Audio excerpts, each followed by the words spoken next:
Today, I'm excited to introduce Dana Sather-Robinson, an investor, professional trainer of presentation skills. She'll talk about how to craft a compelling investor-focused pitch and communicate with impact and authenticity. Welcome, Dana.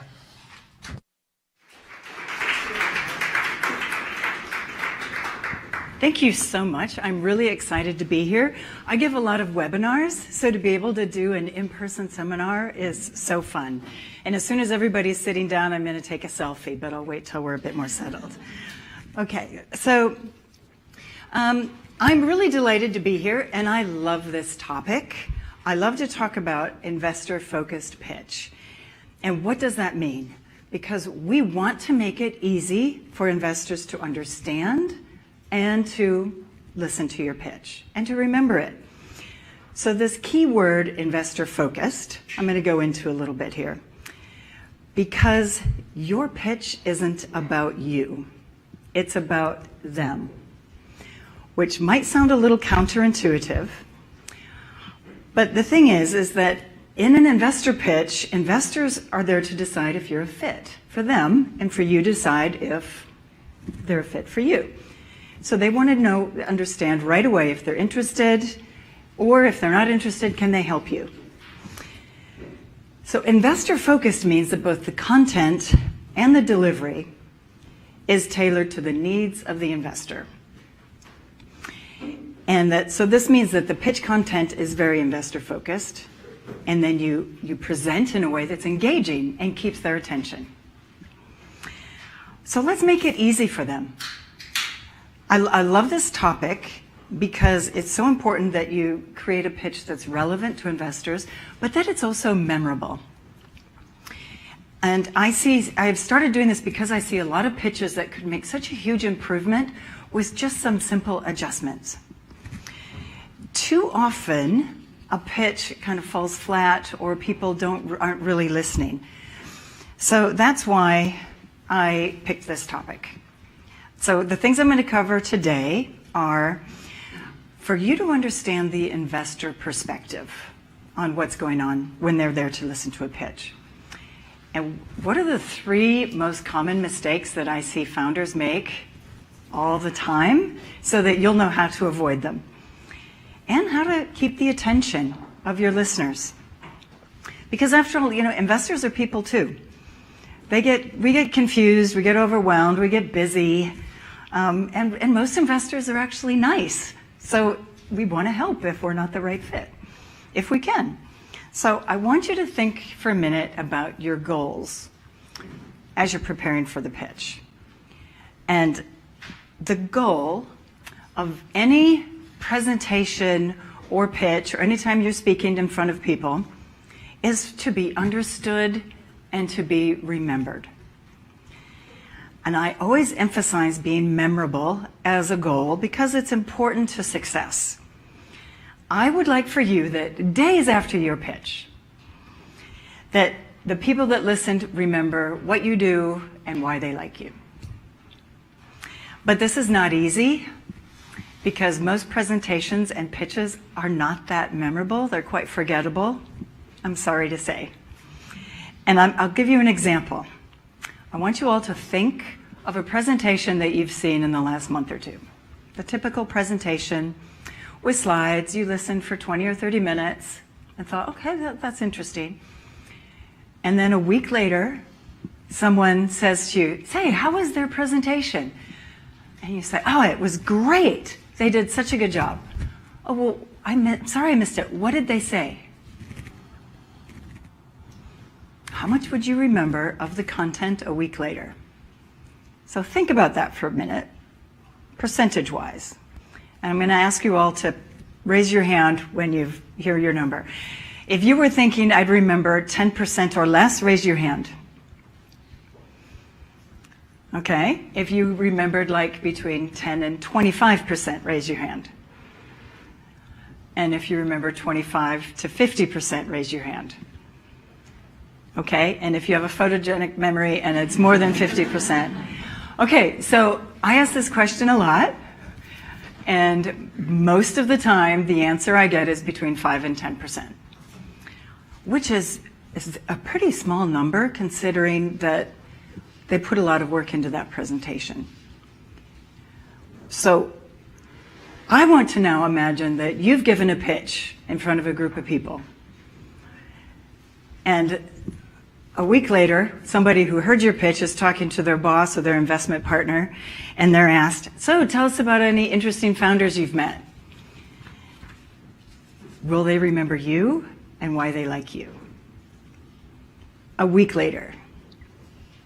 And it's not easy. And I know that this is a problem because I'm in investor meetings, and I hear investors in these discussions when we talk about the follow-up meetings and who we like, and they'll say things like, I didn't get it. Did they talk about their business model? Or they'll say, remind me what they do. Or worse, somebody will be talking about something, they'll go, which company was that? Right? It might be just a few days later, and they've forgotten the pitch. So I want you to be remembered. And that's key to getting invited back for a follow-up meeting. Oops, I skipped ahead. So I think I touched this too much. Okay, I emphasize being remembered because it's important to success and it's an integral part of communication skills. So I've been obsessed with communication skills most of my career, having been a trainer of presentation skills. So that means when I listen to a pitch, I wear two hats, right? That hat is of an angel investor, and I'm a member of an angel group here in the Seattle area. But I also go to lots of other events, and I'm often a pitch judge. So I see hundreds of pitches. So as an angel investor, I've learned what investors are looking for. And then my other hat, as a trainer of presentation skills, I've worked in Asia, in Europe, and around the US. So I've worked with people in different industries, different cultures, and I notice things. With that hat on, I notice how people are communicating when something works really well. Like, what are they doing? And analyzing it. And then I also notice what they're doing when something's not working. So that's what I'm going to share with you today so that you know what to avoid. And that's why I started pitch training. It's so that I can help founders create effective pitches and also deliver them with impact. So I've worked with a lot of founders, and I hear them say different things about being frustrated, right? So maybe this, if you pitch, this resonates with you. I've heard them say things like, investors don't understand my business. They just don't get it. Or they'll say, elevator pitch, forget it.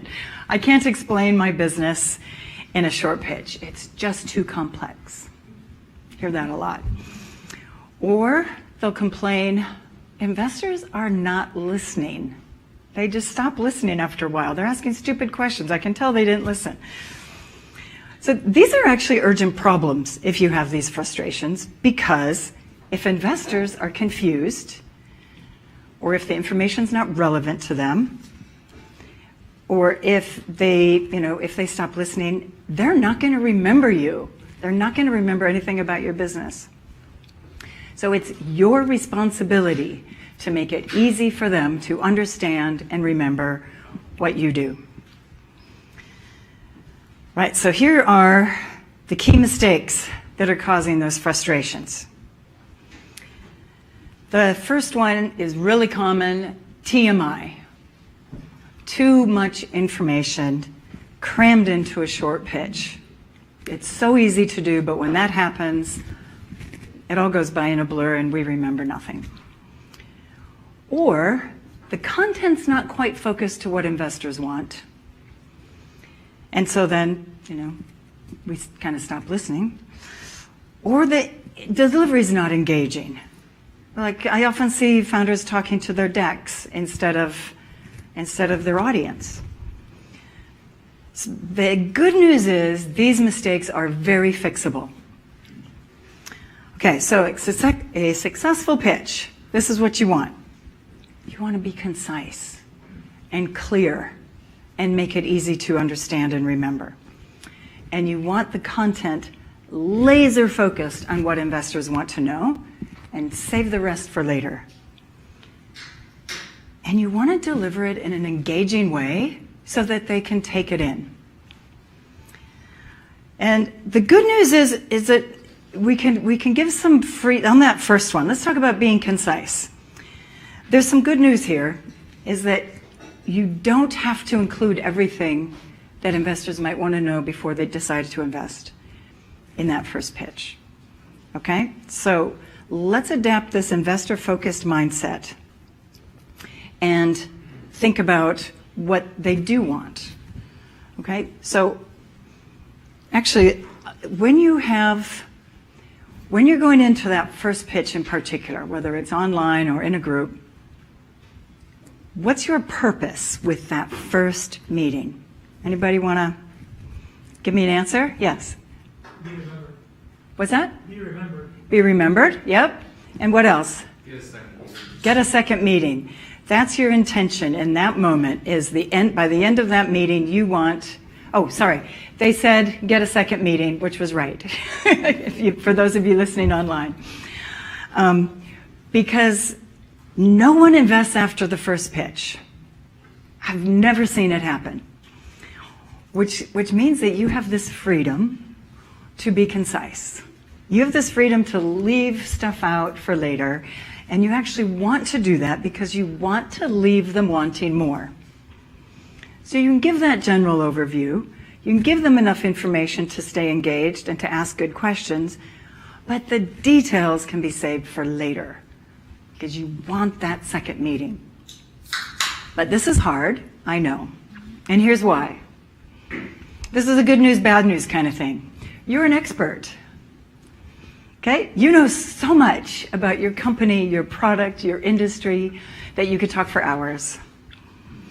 But if you fill your pitch with everything you know, then the investors will remember nothing about it because it's just too much. It's a blur.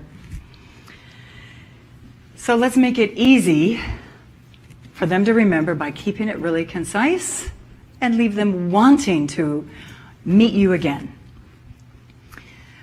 Okay, so how do we make sure that the content, so now the next thing is we're going to create the content that's investor focused.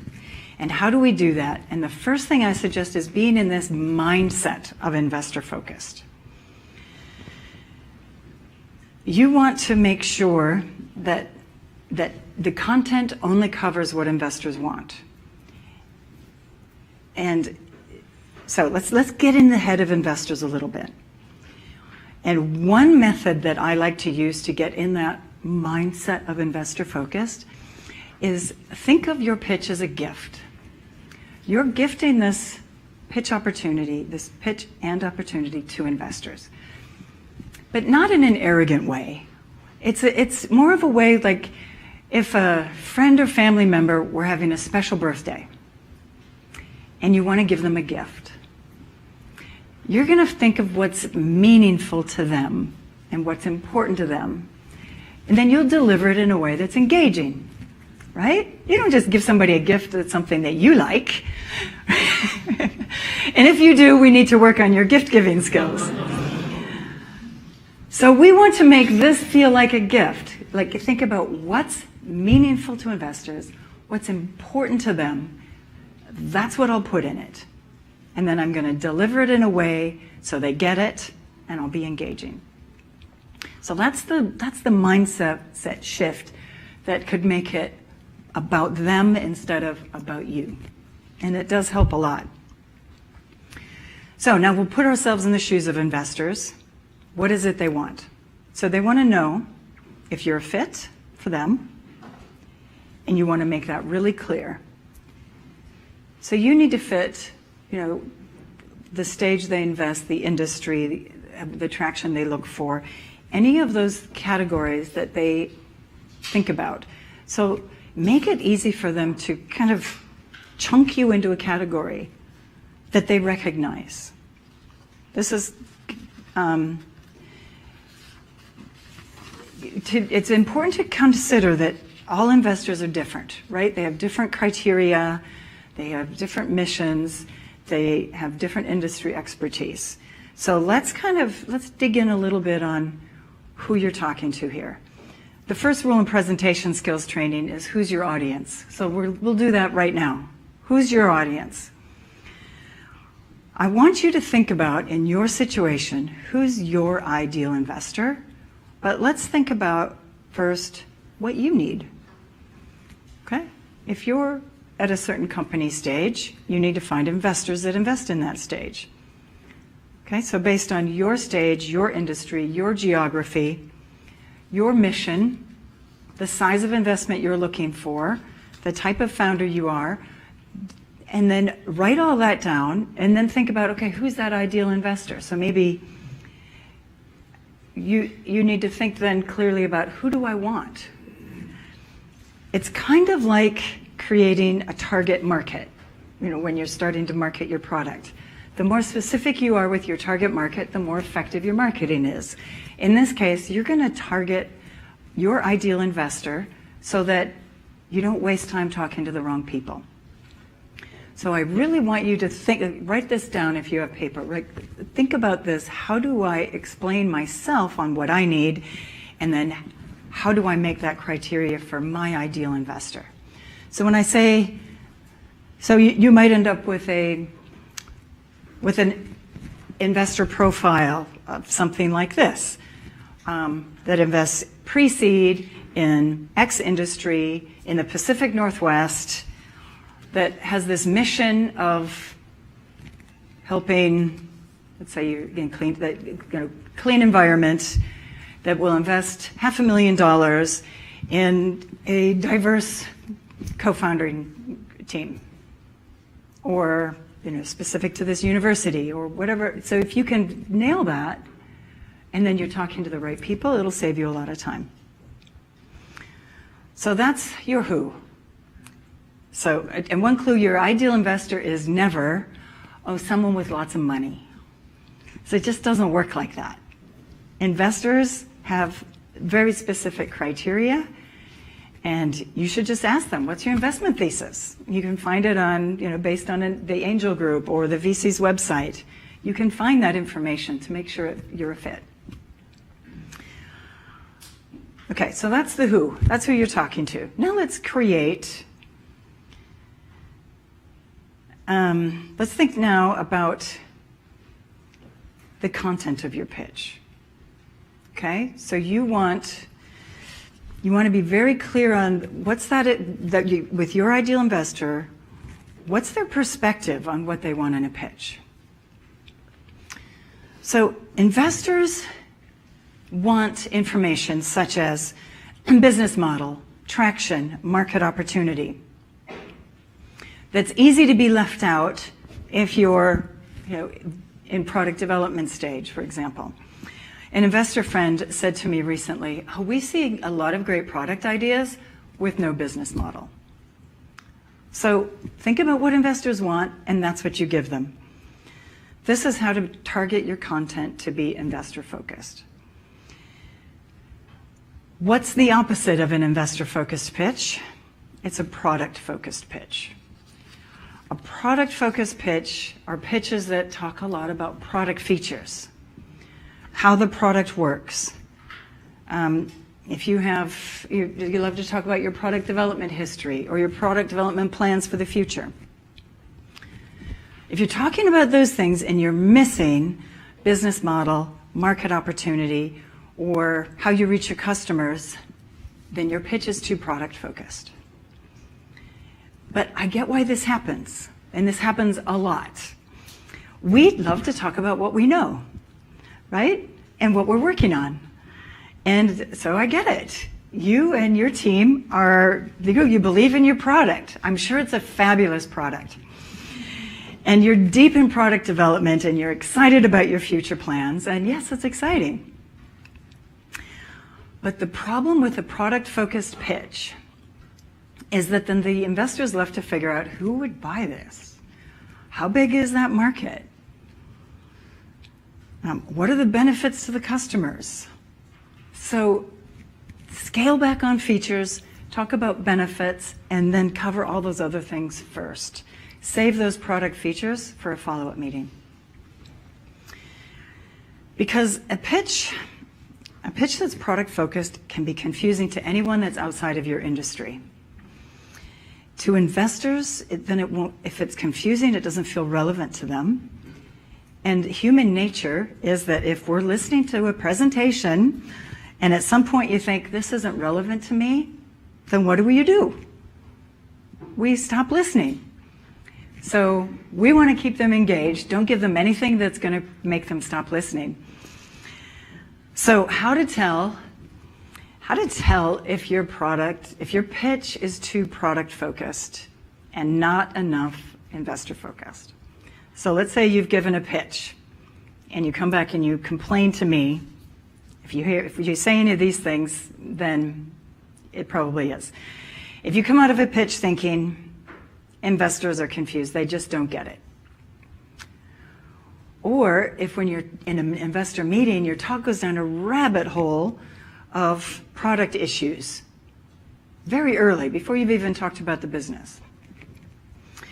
Or if in Q&A someone asks you, so who's your customer?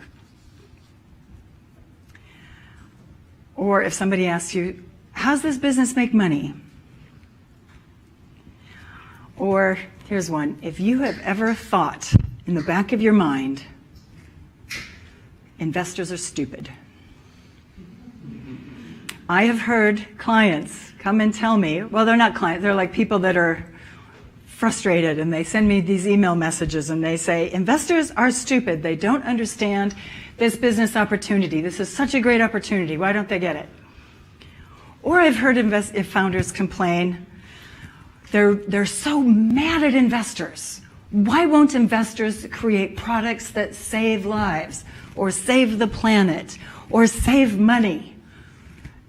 And the answer is, investors don't invest in products, even if they save lives, save the planet, and save money. Investors invest in businesses, and they invest in teams. And if you have a product idea, no matter how great it is, investors want to know, is this a business? So you need to make sure that that investor pitch focuses on what your investor needs to understand about the business. Save those product details for later. So I encourage you to look at your pitch with fresh eyes and notice if you're talking about the product more than the business, or if you have too much information in there. And make sure that it includes information that your ideal investor wants. So how do we do this? This takes some effort and some time to brainstorm and plan on your pitch message. So you really take some time to think what's important to investors. And I recommend doing this before you turn on slides or start slides, before you even turn on your computer. Go do some brainstorming with your team or on your own on a whiteboard or paper or Post-it notes, and really kind of think about, how can I explain my business to an investor in a really concise and clear way? It does take a little time to do that, but it will, and practice it that way before you even start on slides. Make sure you can explain it before you bring in slides. So these are the kinds of things to brainstorm on, okay? These are the kind of things investors really want to understand clearly. They want to know that you're solving a real problem, not just an inconvenience. Like, will people pay to fix it? That's how clearly and powerfully you need to explain it. That you have a unique solution, that there's a great market opportunity here, and that you have a business model that's going to make money, that you have the team to make it work. And if you have traction or market validation, make that really clear. Brainstorm on all of that before you start explaining your product. So this is just one tiny step in creating a great pitch. This is kind of where you start. But this is the very important place to start. All right, so let's now talk about the third thing you need in a pitch, and that's to be engaging. This is your pitching skills. We want your pitch, as you're pitching, your whole presentation to also be investor focused. Because it's about them, remember? And I believe that delivering an engaging pitch is just as important as having a good pitch deck. So you want the delivery to be just as investor focused. If you're putting all of your effort and your preparation into your deck when you've got a big pitch coming up, you're missing an opportunity to really create a connection with who you're talking to. And speaking in a compelling way and being very clear and confident is the best way to connect to an audience. And therefore, that engaging delivery is just as important as a good deck. But this is a mistake I see all the time because so many founders are hyper-focused on the deck. I've got a pitch coming up, help me with my deck. And that's where they put all their time and energy. And it's no surprise because that's what we're told to do, right? I totally get it.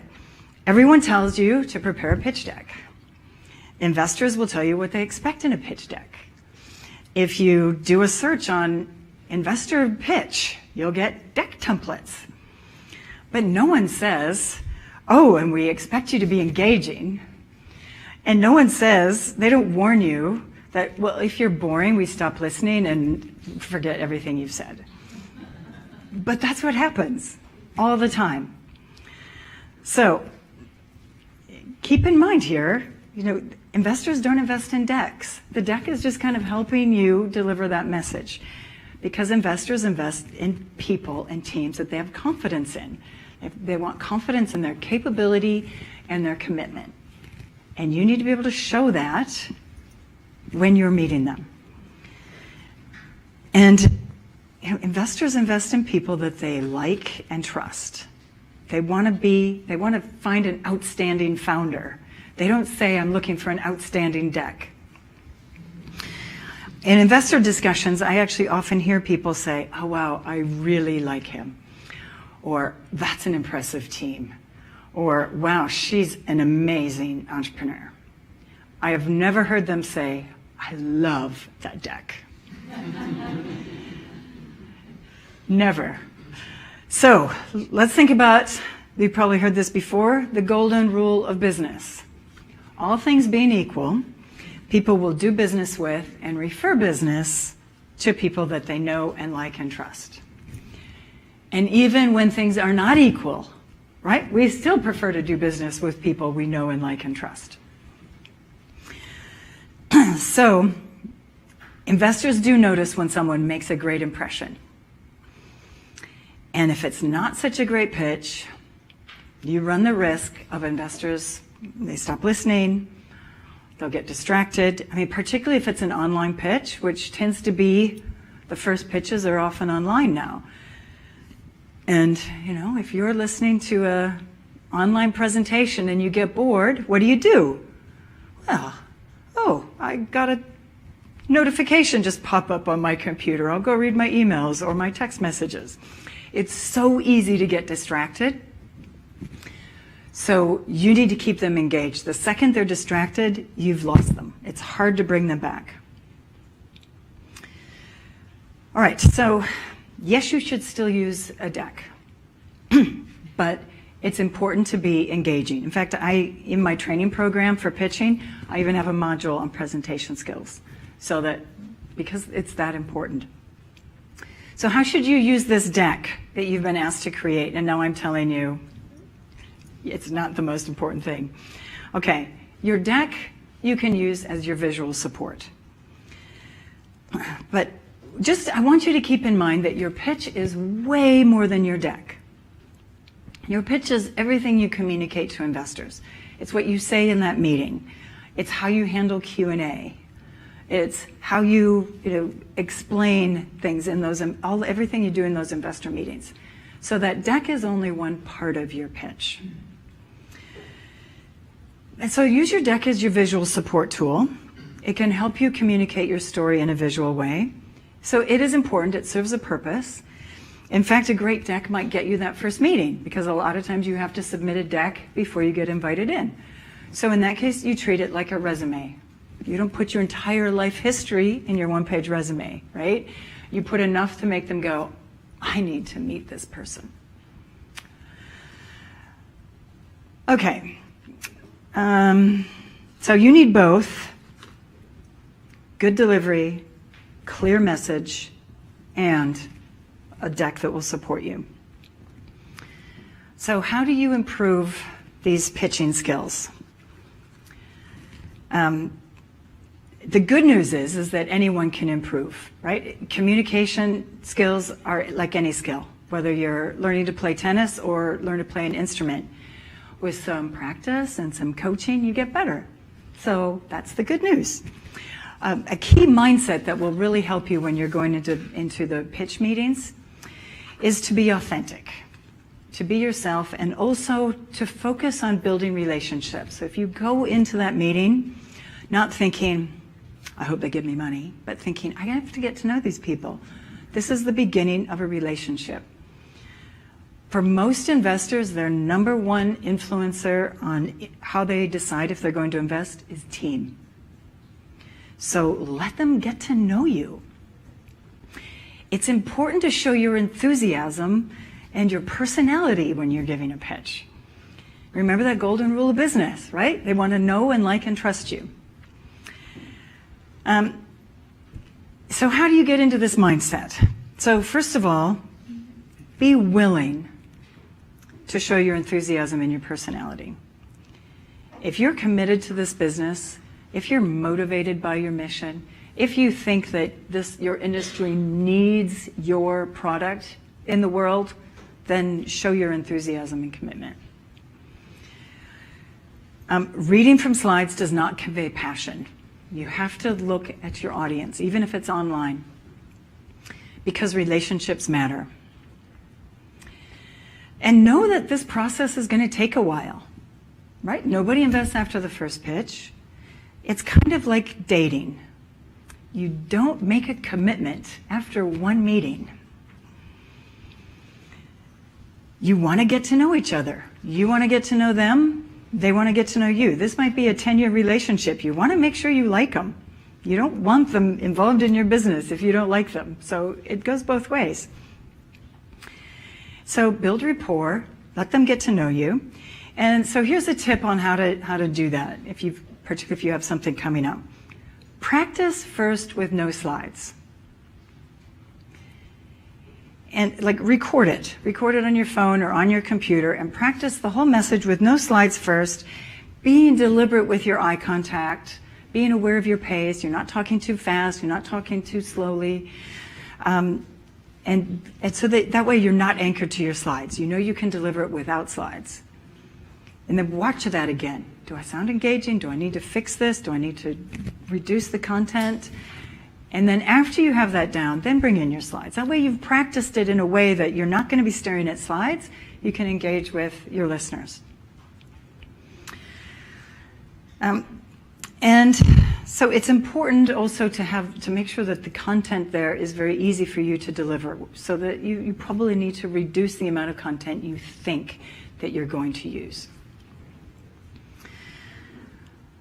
So I want you to create and practice. First, brainstorm that pitch content. Practice with no deck.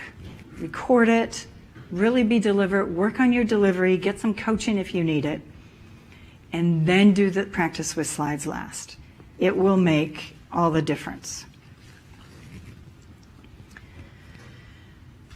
It's important that you really take that time to improve your communication skills so that you're engaging, so that you can go in with that relationship mindset, and so that you can be authentic. It actually takes a lot of practice to sound natural in a presentation. Think of any great TED Talk that you've seen. They worked on that for months. There's not an extra word in that TED Talk. They've got that concise, they've got it clear, they've got a really clear message, and then they practice it and practice it and practice it. And that's what it's going to take. It's going to take preparation and planning and practice for you to go in and then be confident and authentic. I know that sounds a little counterintuitive, but if you just wing it, then your message might be muddled. You might get nervous and then kind of forget what you were going to say, and that doesn't make a good impression. So you actually need to practice to feel confident, and then when you're feeling confident and looking at your audience, then you can feel more authentic as well. So, practice, practice, practice, right? If we were going to go play in a tennis tournament next month, you and I, as doubles, we'd have to practice a lot. We'd actually need some coaching because I'm not very good at tennis, but I'm good at photography. I took that picture. So it takes practice. Don't leave it till the last minute to practice because you're just focused on your deck. Next, let's connect. You can follow me on LinkedIn. You'll be on my mailing list. I'll provide insights occasionally. I also do events like this where I'm doing a webinar or occasionally a seminar, which is exciting. I also do live training. And because this is the first live event I've done in a very long time, we're going to take a selfie. So hang on, everybody. Bear with me. Everybody smile. Let's see. Here we go. Smile. Okay, wave. Yay. Thank you.